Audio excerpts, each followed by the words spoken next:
If you have a body, you are an athlete. Welcome to the Spartan DEKA Series on Spartan Up with Jarod Cogswell, Director of Sport, and Yancy Culp, Director of Programming. What's up, Spartans? Welcome to the DEKA Series on the Spartan Up Podcast. I'm your co-host, Jarod Cogswell, along with my brother, Yancy Culp.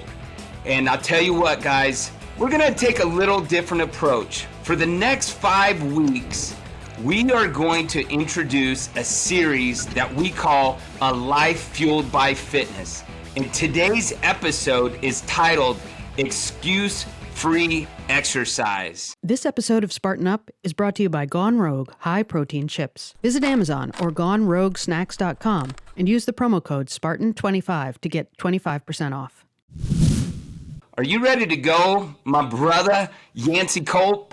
I'm ready, man. I'm really excited about this one. I think we're going to give some amazing content for the listeners out there to maybe take with them for a long time, well past just the listening experience. Yeah, I've been excited about this one. I think for the next 5 weeks, I envision us taking people on a journey, almost a mountain climb, if you will. And, not only do we have to put our coaches' hats on, which means we've got to educate, motivate, and inspire, but we've got to be able to really connect with that 85% out there that are struggling with consistent exercise, maybe suffering from a lack of confidence, fighting self-doubt. And, there's a lot of challenges out there for the people that don't have a life full of fitness. And then there's those that are on that roller coaster ride of fitness. And we'll talk about that. Yep, I know you're going to touch on that, but that we want them to not continue that roller coaster of stopping and starting. So hopefully we're able to reach people in the next 5 weeks to help them off of that ride. But this climb is going to also really help turbocharge everybody out there that wants that life full of fitness. And today, what I always say, okay, like in not only are we going to be coaches, but we got to be mountain guides, right? And what I always tell people, especially that first time up the mountain, is don't look at the whole mountain. That whole mountain is intimidating. And a life full of fitness is a journey. It's a process. So I always tell the people that I'm up on that mountain with is take it in a little chunk at a time, okay? All we've got to do is look directly right in front of us and keep climbing and moving forward. And then when we get to that point, we'll turn around and see the progress. So that's what this next 5 weeks is going to be about. And so today we start at the bottom and we start working towards that first step to climbing that complete mountain. Listen, folks, JC loves when I bring this up. We've been Fit Pros for a combined 55 plus years. I do not like that. And there's a common problem that we've seen. And the fitness and the health and wellness roller coaster ride is very, very real. And many of you are on it. Maybe you're on it right now or you've been on it many times. And listen, here's the deal. You have trouble sticking with your plan. We know the excuses that fitness is an exercise is tough. It's challenging. It's inconvenient. I don't have the time. It's expensive. All these things. Listen, we want you to tune in throughout this episode and this 5-part series because we're going to give you a very real, concrete plan to help you get off and stay off that roller coaster ride, my friends.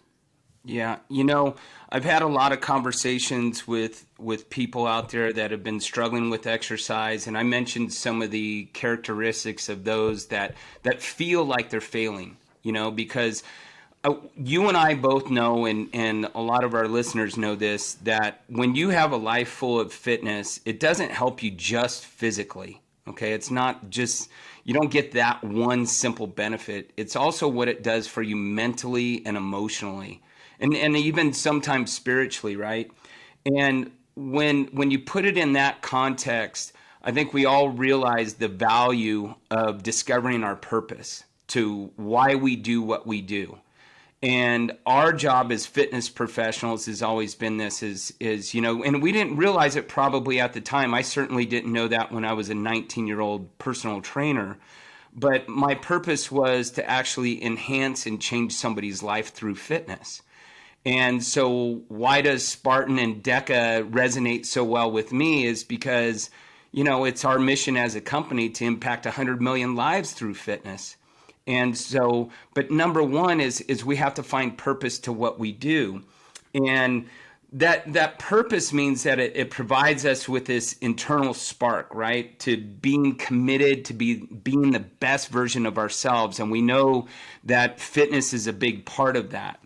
So the solution to the problems that you just mentioned, Yancy, some of them, and I'm going to need your help with this.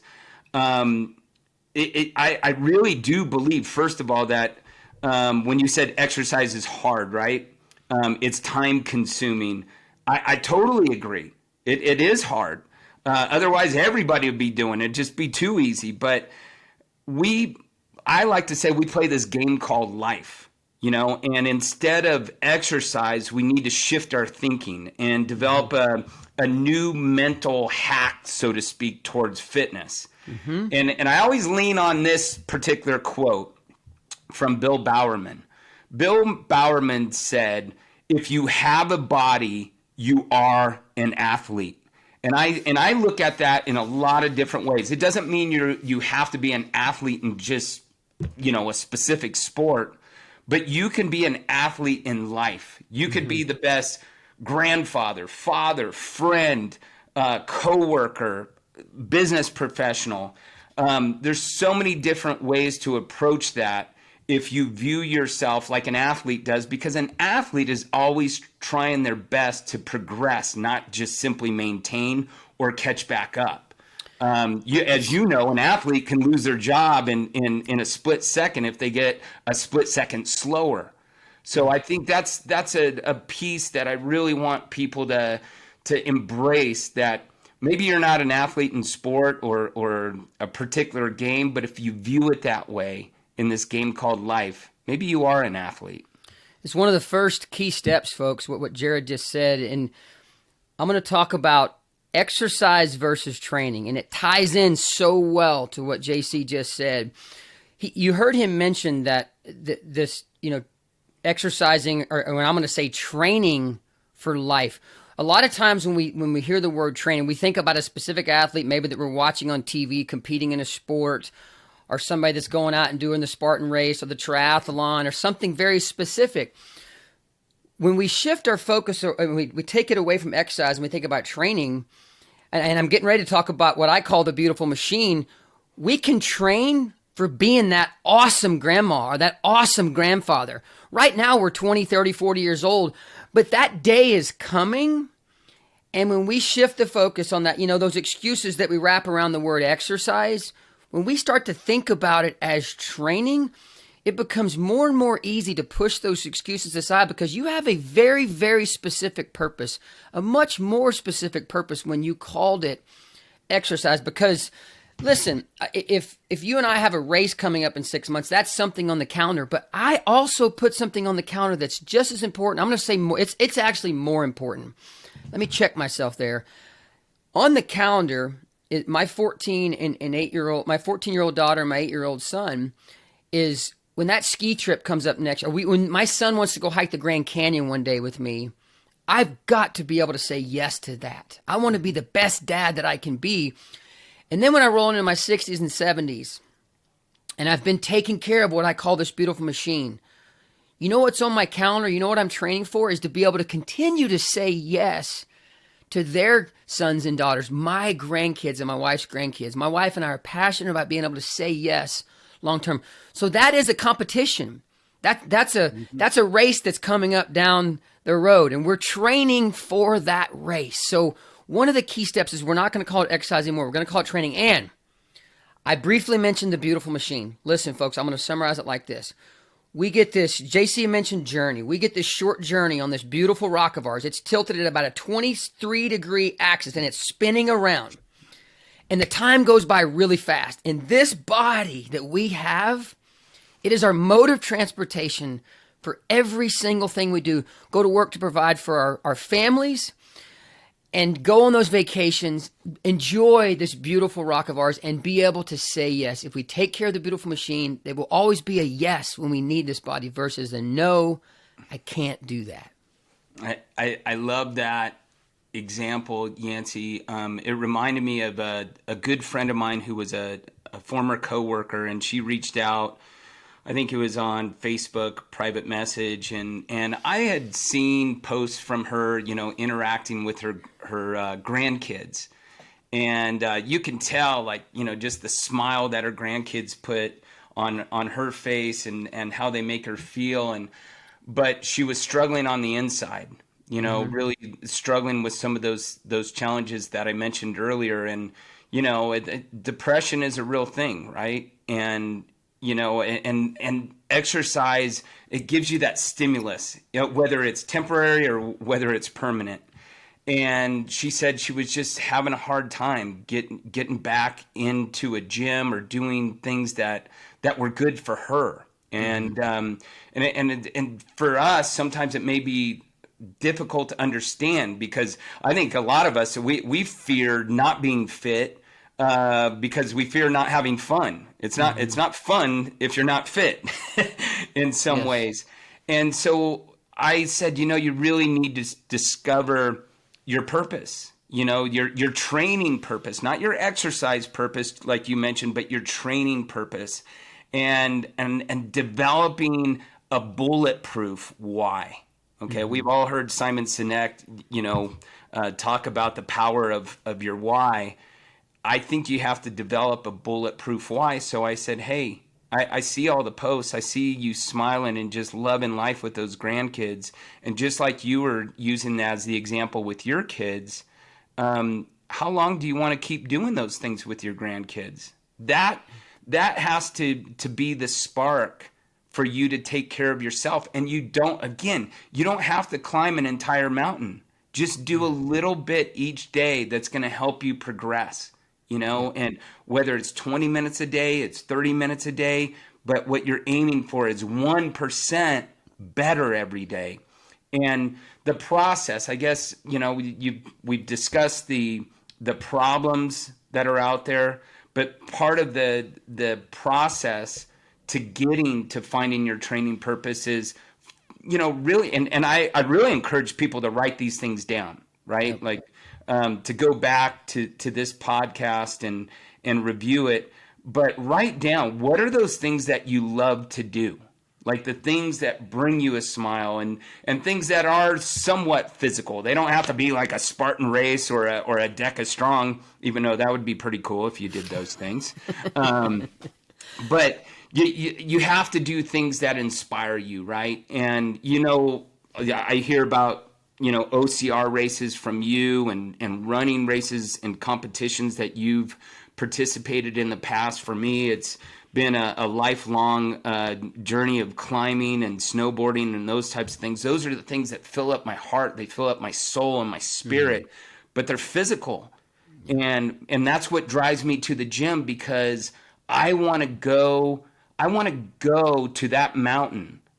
And I want to have fun. And I've been in those moments myself where I hadn't been taking care of myself at a high level, and I haven't had fun on the mountain. You get to 10,000 feet and you're huffing and puffing and you're struggling for every step.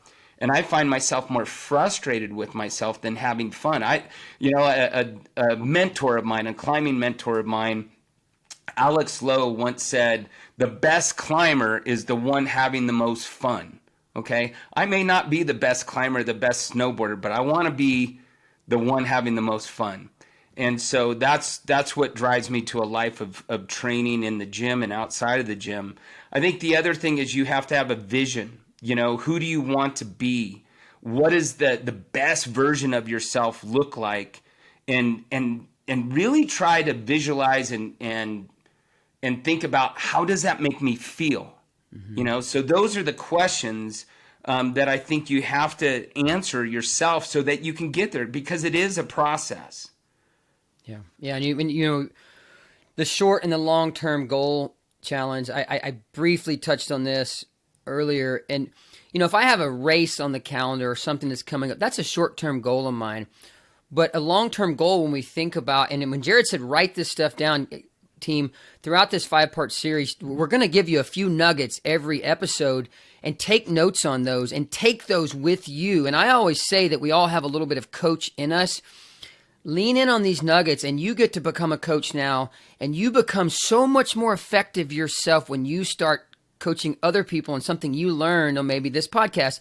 But the long-term goal with the process, when I talk about being able to, we just got back from a ski trip with our kids, and I was fit and I enjoyed skiing every day, but I want to do that 10, 15, 20 years from now. I still want to be able to do the exact same ski trip that we did. That's a long-term goal of mine. And remember, in summary, that's training. I'm training for that day, that weekend, that trip when it comes. I'm not exercising for it. I'm training for it. Yeah. You know what? We were trading a lot of texts during that ski trip. I knew you were having a great time.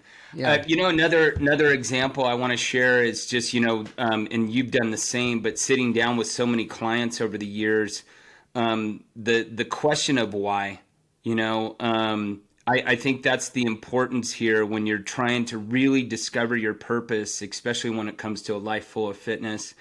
And I've asked the question over and over, and I get some weird looks when I ask certain questions, because sometimes they seem really obvious. But number one is, when somebody comes in and they ask me the question, or they share a goal and they say, I want to lose weight, or I want to feel better, or I want to get stronger. And my question is, why? And, they look at me and say, well, because I want to feel better, if I lose the weight. If I lose the weight, that's going to make me feel better. Or they'll say it's going to make me look better. And then I ask the question of, well, why is that important to you? And I just keep trying to drill down exactly why they want to achieve that goal. And what I usually find, Yancy, is that they're struggling internally. There's darkness, there's depression, there's, like I said earlier, the lack of confidence, the lack of self-esteem. And, what I get out of that is like, look, we're going to, just like we're talking about here today, we're going to go climb this mountain, and you need to embrace the journey. And hopefully I do my job so that you trust the process and you trust me during this journey. Okay. And my first goal with you in this first part of the climb is to just simply put a smile on your face every time we work together inside the gym. Yeah. I'm going to push you. I'm going to get you out of your comfort zone, but I'm going to do it strategically and methodically. There's just nothing to fear here. And at the same time, my goal is to help you build that confidence back. Maybe we don't get it back all in one chunk or all in one climb, but we're going to get there, because by the time we get to that summit, that view is going to be awesome. And that's a life full of fitness, because it is important. It's what I try to remind everybody. It is important to care for yourself. We know there's a lot of people with the martyr syndrome, and they try to take care of so many other people, but they lose themselves in the process. Yeah. And so if you want to take care of others, then effectively for a long period of time, you have to take care of yourself. You have to take care of that beautiful machine that's not going to just help you physically, mentally, and emotionally. Yeah. And then the last thing that I want to share with the listeners is, sometimes you have to treat life like a business in some ways, right? So I think it's important for us as individuals to write down a vision statement. Like and it doesn't have to be like, where am I going to be a year from now or 5 years from now? I think sometimes that's really challenging, and it puts a lot of undue pressure on people. But if you can look at where you want to be in the next week, in the next 30 days, in the next 90 days, that's more realistic, because you're dealing with the times that are right in front of you, right? Mm-hmm. And it's going to progressively get you to maybe that big, crazy goal that you have for your life. Then there's the mission statement. This is how I conduct myself every single day, to get towards that vision. And then last but not least, we have to be very aware of what our core values are, what's really important. And I think with the game that we play professionally and personally, a set of core values is important. You know, you and I talk about this all the time. You know, our goal and mission is to win the caring game. And we also have to care for ourselves. Yeah. I think in recap for the listeners in this first episode, you know, we talked about the roller coaster ride, and I said it's one of the biggest problems, you know, with fitness and health and wellness, that so many people get on that roller coaster ride. We want to help you get off of that roller coaster ride. Many of you are on it. You know, true serum honesty. Well, I don't think I've ever been on it, but I understand it because I've had thousands of clients that I know were on it. And when we can successfully help pull them off, it's a beautiful feeling. So we want to help you do that throughout this 5-part series. We talked about exercise versus training, and that's one of the biggest nuggets. We promise with every episode we're going to give you a few key items that you're going to put on your plan, and that's a big one. We want you to immediately start rephrasing when you say exercise. Think about, I'm gonna call it training, and what am I training for? And remember, we gave you some very specific things that are not the sport that's coming up, because a lot of you don't have a sport on your calendar. You don't have to call it training. And then we gave you that key bullet point of talking about taking care of the beautiful machine, and that one's going to resonate in every single episode. So, and I know, Jason, you probably have a couple more things you want to add to that for our recap. But again, very key things that we want you to take from every single episode. We want to give you a plan. Yeah. Well, one of the challenges out there in the fitness profession is exercise adherence. You know, and I think what I want people to realize is they're not the only one that are struggling. You know, and there's nothing to be ashamed of. But you know, and we'll talk about, you know, in the later weeks, we'll talk about, you know, surrounding yourself with the right people, or those on a very similar mission. But I would encourage the listeners to go back to the questions. You know, keep asking yourself why. Really recognizing what you love to do, making sure that you're setting short-term with some long-term goals. And remembering you don't have to climb that mountain in one push. And speaking of mountains, you know, again, we all come up with excuses. Some people use age as an excuse. And I'll share one quick story before we close here. I've got a really good friend who took me up Mount Hood for the first time, and this was many years ago. And I don't really want to share how many years ago it was, but his name was Eric Brahms. And Eric, the first time I'd climbed Mount Hood, he was probably 20 plus years older than me.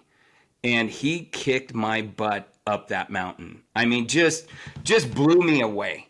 Okay. So I affectionately call him the Brahminator.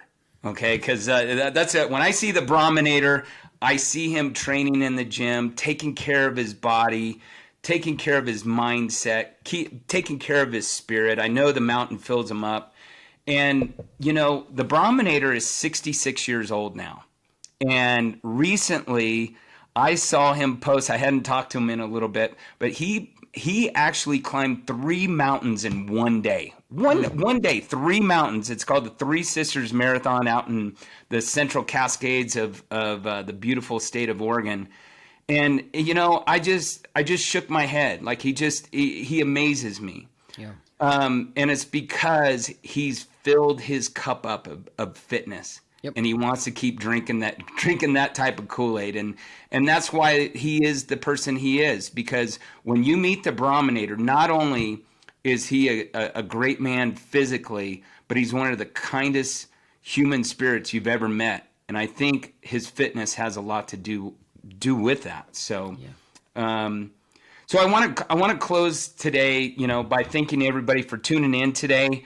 And as a reminder, this was week 1 of a 5-part series designed to give you the tools and the understanding to start or reboot fitness in your life and ultimately fuel your life. So in next week's episode, we're going to help you find the right fitness for you. Okay, something that triggers passion and gets you excited to get out of bed or get off that couch, right? So make sure that you follow up the Spartan Up podcast so you don't miss it. And if you have a friend, like think about that, a friend or a family member who needs to hear some of the things that we're sharing, send them the link. And until then, I want you to train with a purpose and keep climbing. This episode of Spartan Up is brought to you by Gone Rogue high-protein chips. Visit Amazon or GoneRogueSnacks.com and use the promo code Spartan25 to get 25% off. Thanks for listening to this episode of the DEKA Series on Spartan Up Podcast. Spartan Up is your partner in resilience for mind, body, and spirit. We're here 3 days every week. Tuesdays, you can find Joe DeSena, founder and CEO of Spartan, interviewing biohackers, business leaders, authors, and athletes. Thursdays and Saturdays, catch episodes from our DEKA, Endurance, Trail, Combat, and La Ruta series. Do you know someone who needs a little nudge? Maybe they could use some motivation, tactics to be stronger, healthier, happier, more successful. Tell them about our show. And if you're watching on YouTube, leave us a comment. We want to know who's watching and who's listening. Thanks. See you next time.